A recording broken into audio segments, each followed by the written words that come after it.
At the first light of day, the ocean wakes before we do. The sun climbs over the horizon, and the water catches fire in gold.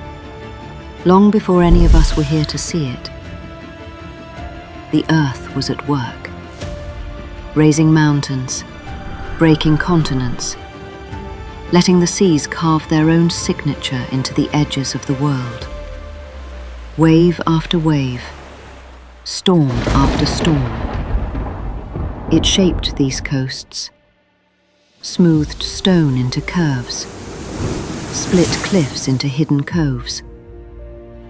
From one shore to the next, the day follows the water, crossing islands, bays and ancient rock, touching every place where land and sea meet in quiet agreement.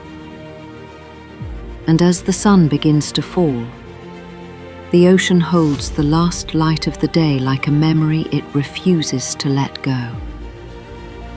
Painted lagoons in colors we still can't quite explain. From sunrise to sunset, one truth remains.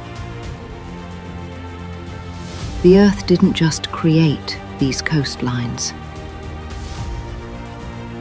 It perfected them.